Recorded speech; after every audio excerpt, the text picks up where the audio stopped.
It's being pitched as something that will sit alongside our real lives, to complement them. But I can't see a world where it wouldn't become our lives. In a world where something of this power exists, you won't be able to just pop off your headset and carry on with your day as normal.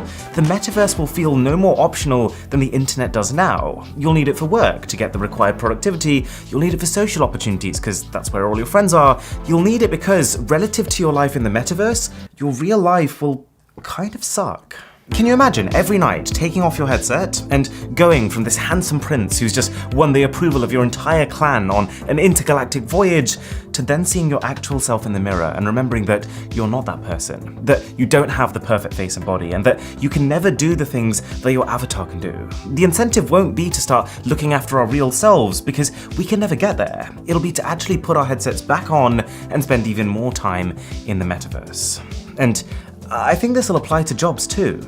The metaverse video shows us an example of what I can only assume is an architect, who in the metaverse can productively design buildings with his team. But if you really think about it, assuming the metaverse becomes what it's setting out to, we're not going to need the buildings that they're designing. Matter of fact, in a world where you can just tap a few keys and have whatever you want appear in front of you, surely most people won't have jobs. In the realm of technology, it's increasingly possible for more things to be done by the few people who know how. You won't need engineers, you won't need gardeners, you won't need window cleaners. You'll just need people with ideas and people who know how to turn those ideas into virtual goods. We talk about the future as driverless cars and hyper-connected cities, but if the metaverse takes over, we're not going to need cars, we're not going to need cities. All we'll need is a good internet connection and a seat. Okay, the last thing I'm going to say about this is that the metaverse is not one thing, that one moment it's not there and then suddenly it is. It's not a question of if we're going to get there or how we're going to get there. The metaverse is actually here, it's now, and it's only going to keep evolving towards what the company Meta is talking about. Just take Fortnite. This started off as a game, but it's now so much more than that. It's become the platform in which a whole generation of people hang out. They go shopping in, they even attend concerts in. A fun fact, I recently got some graphic design work done for my channel, and the guy I hired asked for payments not in dollars, but Fortnite V-Bucks, because to that person, buying in-game items was more valuable than buying real-life items. The metaverse is not just a Facebook thing.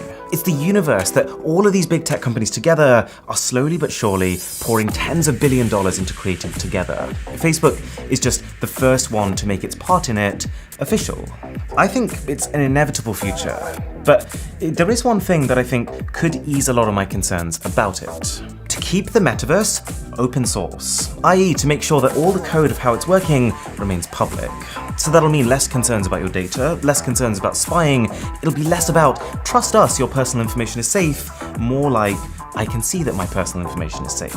And while this will probably make development slower, because with open source projects there is much less of a profit incentive compared to keeping your secret source behind closed doors, maybe that's a good thing. Maybe that will give us more time for the regulation and people's thinking to catch up with the technology itself.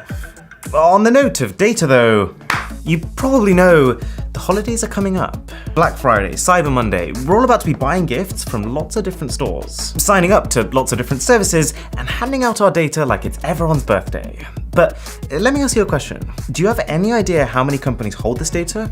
More importantly, how to actually get it back. A lot of people assume that at the point where they delete an app from their phone or deactivate one of their social media accounts, that their data just disappears. But the truth is, unless you specifically write to a company and exercise your right to be forgotten, all your sensitive personal data, address, phone number, everything will just sit on a growing number of servers from every single thing you've ever signed up to.